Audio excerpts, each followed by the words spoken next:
Welcome back to another episode of the Paycheck to Daycheck podcast, which today's episode, it was inspired by a post I saw on social media. So there's a pretty big reselling couple out there, and I'll just put it out there because they're open with what's going on. It's Hustlin' Hooks. Eden, he's already stepped down. I actually saw a post today that he started his new job and he is excited about that. But he did a very honest, just very open post about they are full-time resellers, and he got to the point where he didn't want to resell anymore. And his post had things like he doesn't want to dig through the bins at Goodwill. He doesn't want to do live whatnot shows. Like, he was just very transparent. This is not at the point in his life that he wants to continue this as a career. So he stepped down, his wife is going to take over, and then he has a new job. So I'm really excited for him. I think that's great. He said he's really excited on today's post on Instagram, and you can check them out at Hustlin' Hooks. But he's excited for his new routine. And that got me really thinking, that is a really good podcast episode. It is okay if reselling doesn't work out. It's okay if you tried full-time and now you're going back down to part-time, or maybe you just give it up completely and you just don't want to do it anymore. That is okay. There is nothing wrong with trying things, and it's not a failure. It's just it didn't work out. It kind of reminds me of when I left the teaching world. I worked in the Southwest call center, the worst job I've ever had in my life. I pull in the parking lot. I would literally cry. I hated that job so much. It was not me. I'm not meant to sit in a call center with no windows and be call after call. You'd get done with one customer and then it'd be incoming call. And then you'd have another one. And it was not for me. I was not made for that job. I left after 4 months. I did love the free flights. That was amazing. Being able to take advantage of that was a huge perk. I got to fly to really cool things or really cool places. I remember one morning, I'm like, you know what? I'm jumping in a Uber and I'm going to go to the airport and I'm going to go to San Diego or go to San Francisco.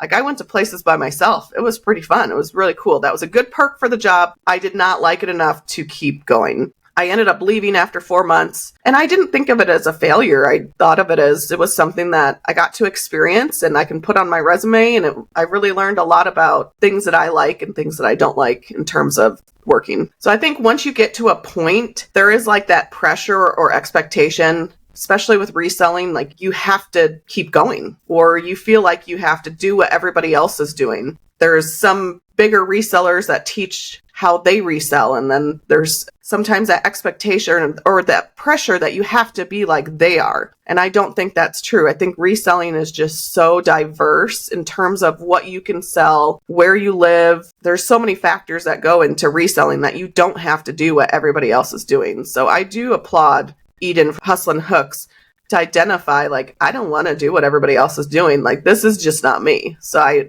I give him props for taking that step back and realizing it. And if you're listening and you don't really enjoy reselling, or you thought it was going to be one thing and it's not, or maybe you had that ambition to go full time and then you're just realizing I just don't want to do it full time. That's okay. You can scale back and you don't have to keep going. I think that, what you said about like the pressure, I think a lot of that comes from putting yourself out there online. Like, once you go public with information about your life and what you're doing and what's going on, a lot of people feel the pressure. Like, once people know, once your friends and family know, once your community knows, there's a certain like pressure attached to this now to keep going and push through, right? And that it's also tied to like hustle culture and all this stuff that we've talked about before. But the reality is it's not for everyone. Just like working in a call center is not for everyone, and selling cars is not for everyone. If you've tried it and you don't like it, like, my gosh, like, please find something that you do like, that brings you joy and you want to spend your time doing, because the reality is that we don't have a lot of time on this earth, like when you really think about it. So spending your time taking pictures of clothes and you hate every second of it, like, geez, there's so many other options out there for you, But I did want to say this, that I do think in the next like 6 to 12 months, we're going to see probably more and more resellers leaving reselling or scaling back a little bit. I think we saw a huge influx of people coming into our community around like 2020 when the whole pandemic started, because people were furloughed or let go or whatever the case was. Or maybe they went from part-time to full-time like I did because I was furloughed, and I mean, what else am I going to do? We're stuck inside our houses. So I already had a little bit of experience doing this. So I just doubled down on that and did this full time. But I think we're going to see a little bit of a scale back as far as the amount of people that are reselling or the amount of time that they're putting into reselling, because a lot of people are going back to work full time, doing 9-to-5s or switching careers, or just realizing now that they're burnt out with reselling, and that maybe they've tried a few different niches, a few different platforms, and they're like, this just isn't for me. Like he said, I don't want to go to the Goodwill bins. I don't want to go to thrift stores. I don't want to go to garage. Like, I'm done digging through stuff, to sell stuff. Like, that's fine, if you realize that it's not for you. But I think that once people try things, people come to their own conclusions in different time frames, right? So it might take people a week to realize, like, I cannot do this anymore, right? It might take 4 months, like it did for you. Like, I just cannot stand doing this for one single more day. And it might take a couple years. You try things a couple different ways and it's just not for you. So like, I gotta close this chapter and move on to something else. So we're going to kind of talk about ways of like ending your reselling journey, how to do that, all of the things that go into this. So I think it'll be a little interesting to see what everyone thinks about this episode for sure. And going back to what you said with kind of that pressure once you put yourself out there, I know we've had people ask if we've done like the live shows. And I do see a lot of sellers transitioning from like selling on eBay to selling on Whatnot and doing live shows. We've had Whatnot reach out to us to do live selling. Casey and I looked at each other, and it is just not something we're interested in. Like, I just don't want to do it. I don't want that pressure of having to, show up at a specific time. That to me would feel like I'm back in the workplace. You know what I mean? Like, I like the flexibility of selling on eBay, sometimes on Poshmark and Mercari. I like that flexibility of, I've got an hour, I'm going to go and list. Like, I don't want to have to be like, we've got to get home because our live show starts at 3 p.m. That is just, I don't want to do it. And that's okay. Like, you don't have to do what everybody else is doing. Yeah. I've done live selling before, not for like Poshmark or eBay, but for a different company that I was a part of. And I did live sales on Instagram and Facebook. And it was a lot of fun. And I had a really great group of like women that followed me that would purchase from me, and they got hyped up and excited about the products that I was selling. But, because it was my own business at that time, and I could control the time and when it was, and I could advertise it. I'm going to do a live sale on Thursday, but it still was like pressure that if anything else came up, like, no, I can't, I've already committed to doing this thing on Thursday. And that's the part. I'm not nervous to do the live sales. I don't mind doing that. And I think especially having the podcast has kind of calmed our nerves about being in front of cameras and talking to the ether and whatever. But I just don't want to be held down to a committed time, which maybe is insane. But I just, at this point, especially with like the stuff that we have going on, it just wouldn't work in our schedule right now. And same for you guys. You want the freedom of time to be able to do what you want, go wherever you want, when you want to do it. And that's like the beauty of reselling the way that we're doing it now, so I also feel a little bit of pressure to like dive into the live selling part. And I'm sure you guys do too. I've gone back and forth on it. And I feel like once I start, and this kind of goes into what we're talking about today, I feel like once I start doing it, I'm going to have to keep doing it because I want to be successful at it. And if I just give up after, like 2 live sales, I'm going to feel like I'm failing, right? And even though it's not a failure, and if I've tried it and I don't like it, I can put it off to the side. But it's the same thing with reselling in general, just like we're saying. I agree with that. I just don't want to do it. And I'm just going to say that. And maybe, and maybe I'll go to the eBay Open and that will inspire me because I know they're trying to roll out their live selling. Maybe it will inspire me. I don't know. I'm just still going to be a no. So let's talk about how it is okay if reselling doesn't work out. I mean, it is hard. It takes a lot of time. So my friend Erin and Vicky, shout out if you're listening. I know they listen to the podcast, but they started reselling. And one of the first things my friend Erin said is, this is a lot of work. And I'm like, you're right. It is a lot of work. You see on social media these fun posts where people are making all this money and, all that type of jazz. But really, when you come down to it, it is a lot of work because there's a lot of moving parts. You have to find your inventory. You have to have a place to photograph it, place to store it, place to prep it, to ship it. There's a lot of work that goes into it, but you can get to a point where you can start hiring tasks out. Maybe you start using a prep center. Casey and I have actually talked about that because we are wanting to hit the road again. We want to RV again. We get the itch because we don't like being in one place for very long, but then that brings the question of what are we going to do? Like we love going thrifting. We love going sourcing. Like what are we going to do if we want to jump in an RV and take off, for the year, for 6 months, for 3 months? So then we started talking about a prep center. So you can get to a point where you can hire stuff out. You're not going to make as much profit because you're going to have to pay for the prep center. That is a possibility. But I think a lot of people they get to a point and then they kind of are like, now what? What's that next step?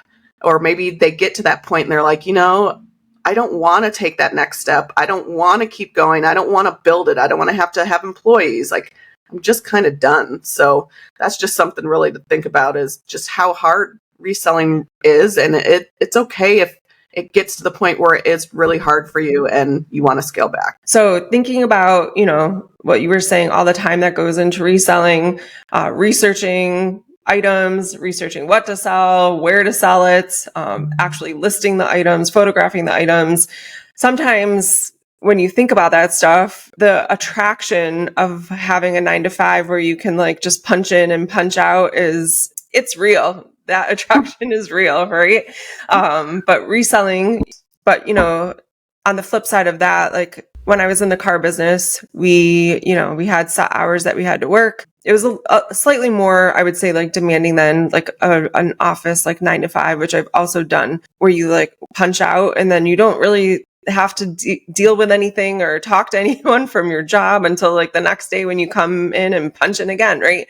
There's, questions being asked of you from managers, other salespeople, and customers contacting you after hours. And it's a little much, but there is a way you still have this detachment because you're not there. And if you set good boundaries, right? If you set yourself up with good boundaries, you don't have to really worry about that. But with reselling, you're on all the time. It doesn't matter if you shut your laptop at 5 p.m.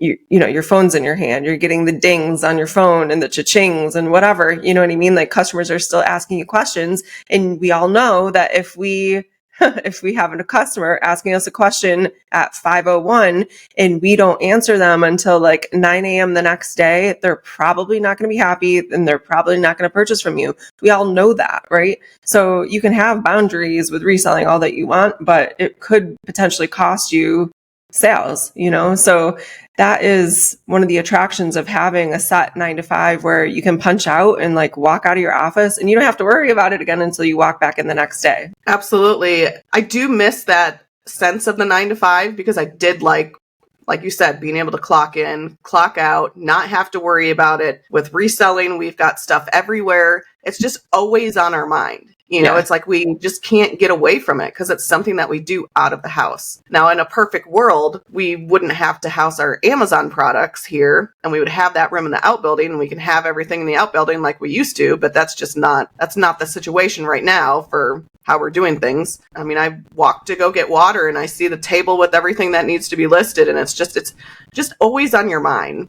And that sometimes can drain somebody, you just constantly are thinking about it. So yeah, in that sense, the 9-to-5, sometimes, people might enjoy that more than reselling. Casey and I sell on eBay because it's fun to us. I feel like we're a unique couple because we do it together. We also sell on Amazon. Amazon's our number one. eBay is second. If we didn't have Amazon and that revenue coming from that, and we had to put all of our eggs into eBay, and we had to really scale it and put in a lot more effort than what we do, I don't know if we would enjoy it as much. I don't know if that makes sense, but It does, yeah. We like eBay.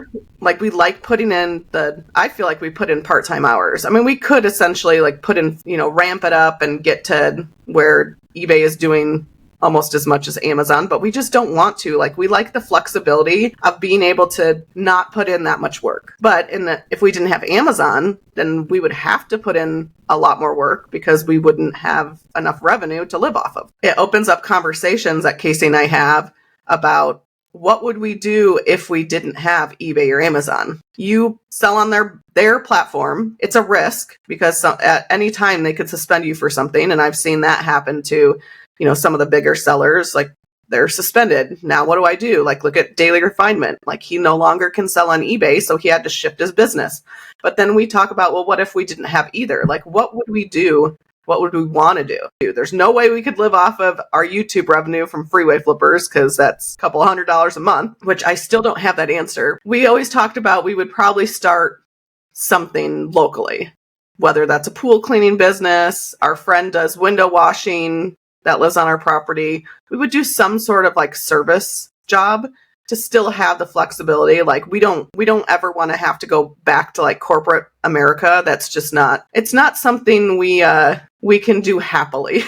And I think that's, really in the end, it's what's going to make you happy. Right now, reselling makes us happy. We enjoy selling on eBay. We love Amazon is mainly how we survive. But that's just something to really think about is like, what would you do if you didn't have reselling? Right. I think there are some resellers out there as well that they're using, like this is the case for us now. So reselling started for me as a way to survive. I wasn't making enough money in the car business at the dealership that I was in when I started reselling. The car business is like notorious for messing with your commission checks. It's just like, it's a whole thing. So anyways, I was trying to bridge the gap between my commission checks and, being able to pay my bills and not have to ask my parents for money, in my late 20s, early 30s, however long ago it was.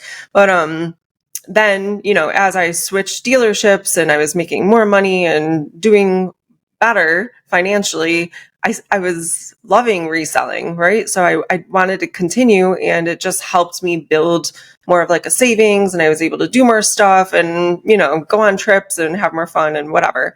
And then when Brian and I started dating and moved in together, right? Like he has a great job. I don't necessarily need to resell to support myself. I think, I can say multiple things here that are maybe a little controversial, but I think it's important for women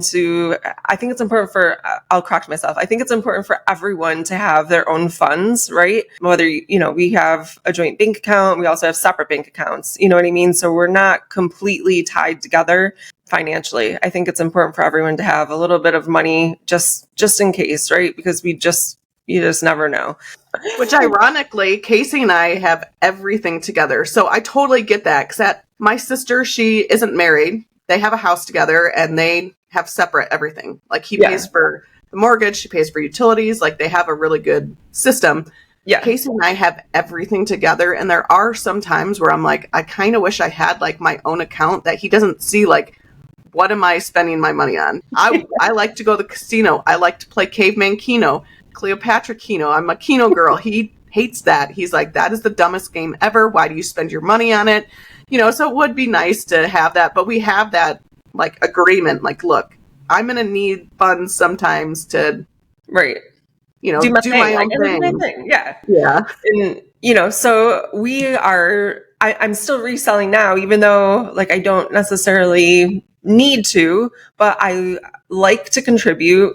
I like to like it's fun for me, right? So it is fun for me. I do, I like to contribute to like our goals, like our financial goals. Like I said, I like to have a little separate account, for like gifts and stuff like that. Like I don't want him to see like in our joint account, like when I'm buying him for Christmas and whatever.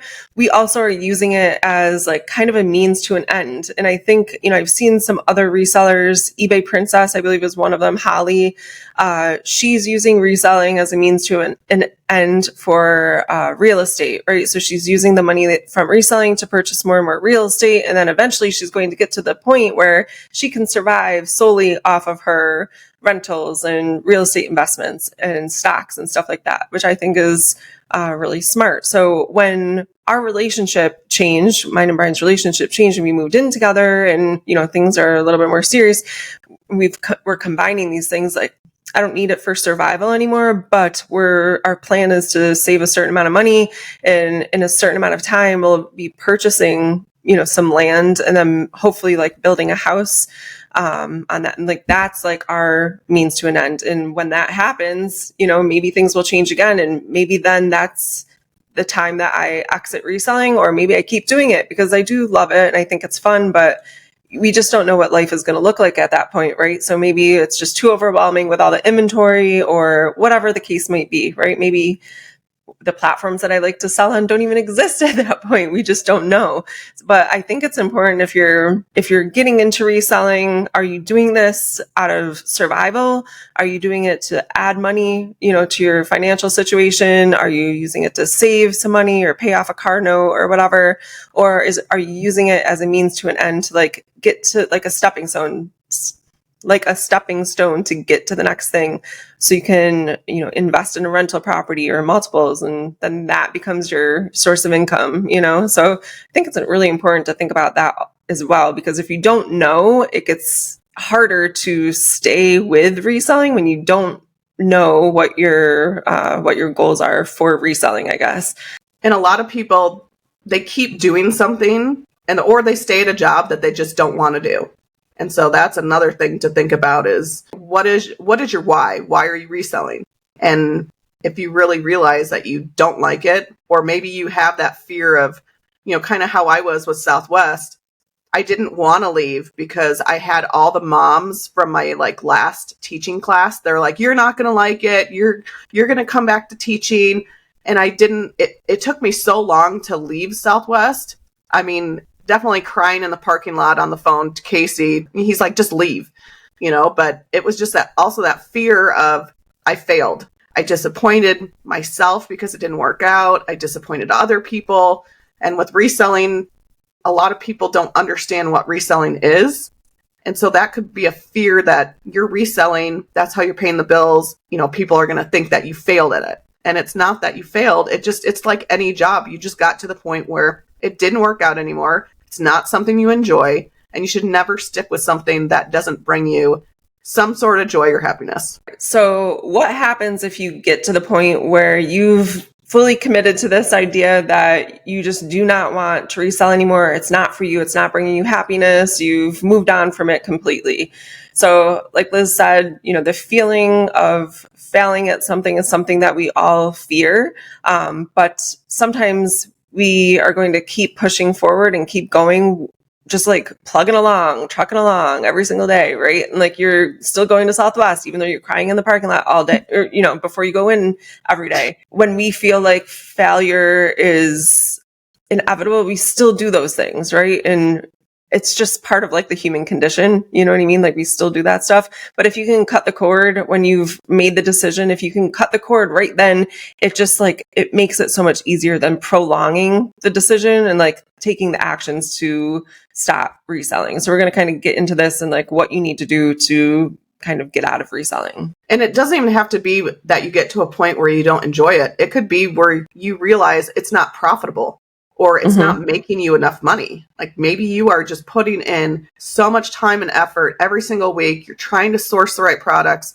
And for some reason, wherever you live, maybe you're just not able to find enough profitable things. It's okay if you get to a point where either you don't like it or you're not making enough money. All right. So figuring out a plan that works for you and sticking to it, like we said before, set yourself a solid deadline and just stick to that date. I'm going to have everything done by this date. And that's like my exit from reselling. One of the things that goes along with all of this is you're going to need to figure out something to do with your remaining inventory. So liquidating that stuff, whether that's running sales on the platforms that you're selling on, trying to get, rid of it and make a little bit of a profit while you can, using Flip if you have clothing. So you can put boxes together, put those items on Flip, and then other resellers will kind of like bid on those boxes. You send the boxes out to those resellers, and then they sell inventory for you and you get a portion of the money. Doing your own reselling boxes. So advertising that like on Facebook,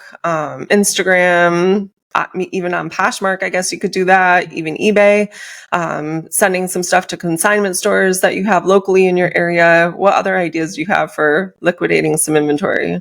Well, I've mentioned on the podcast before that we bought out somebody's eBay store. So you could join some like buy, sell local Facebook groups or even reseller groups in your area, and you can put your store quote unquote for sale, and maybe somebody will come and look at your inventory. That's what we did. We found it on Facebook Marketplace, went over to their house. We were looking through all their boxes.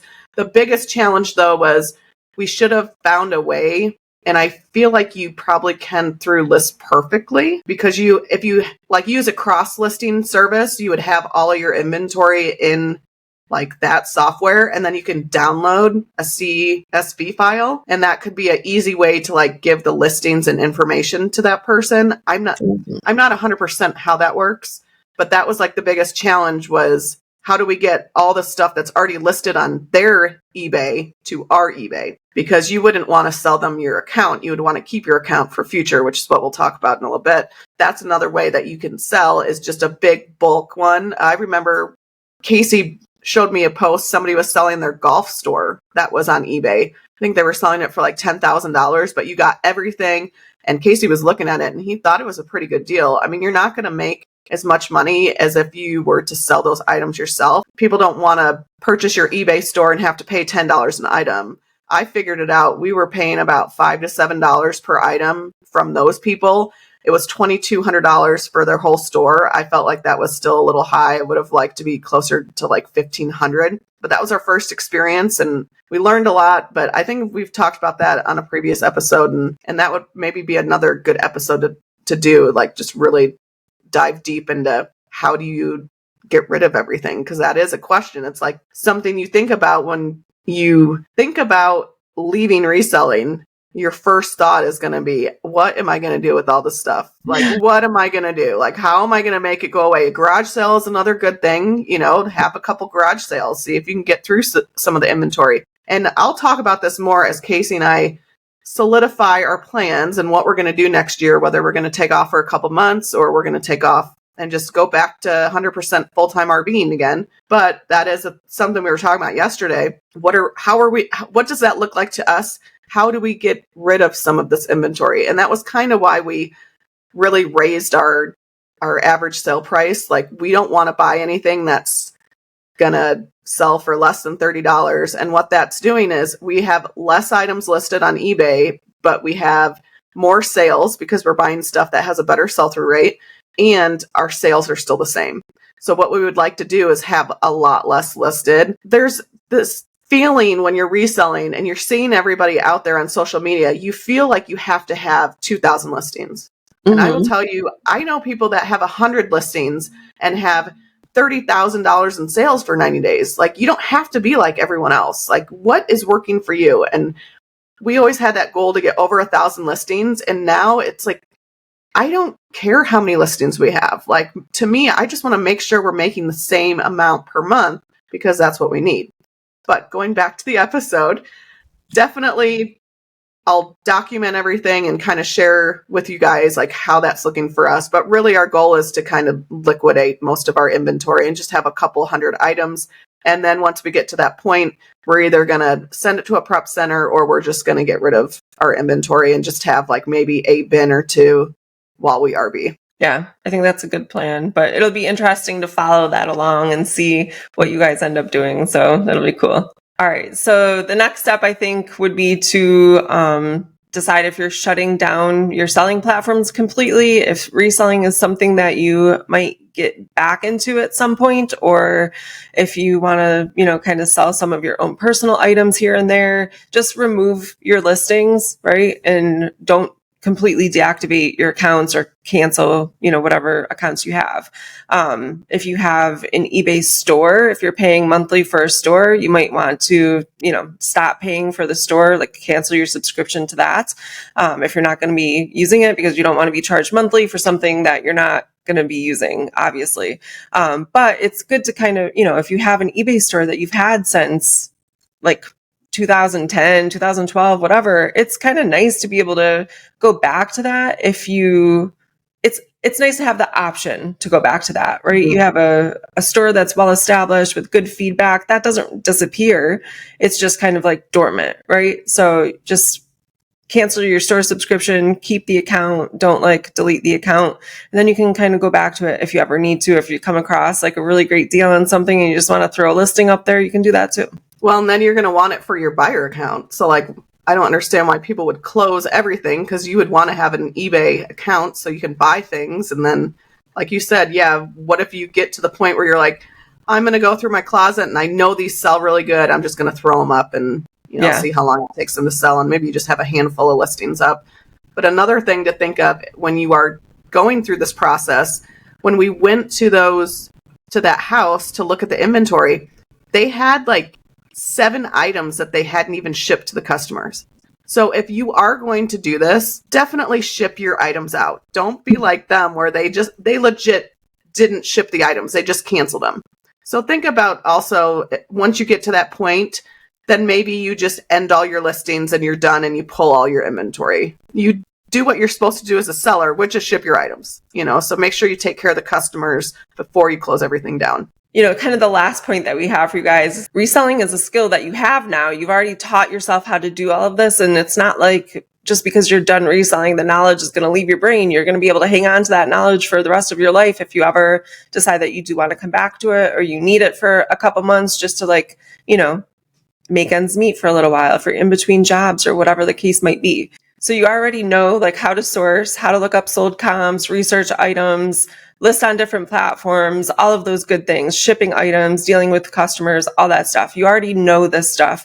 And that's knowledge that you're going to be able to take with you wherever you go, and basically however long in between when you stop reselling and if you might end up starting up again years down the road. If you want to go back to reselling, like you said, you have the foundation, you already know how to do stuff. Some things might change slightly, but you know how to find the answers. You know to join reselling groups, to listen to podcasts, watch YouTube videos, and you can always pick it up someday. When Liz was just saying that, we didn't even have this in our notes, but it just kind of popped into my brain. It's, if you've been thinking about this, if you've been kind of debating if you want to leave and you're afraid of disappointing people, you're afraid of disappointing your family or whatever it might be, this is us basically giving you permission. If you're on the fence and you just needed that little push, it's okay. We're all going to, there's still going to be a community here for you if you ever decide to come back. I think this episode, we really just wanted to bring light to, it's okay if reselling doesn't work out, or it's okay if you have to stop reselling. Maybe something happened. Maybe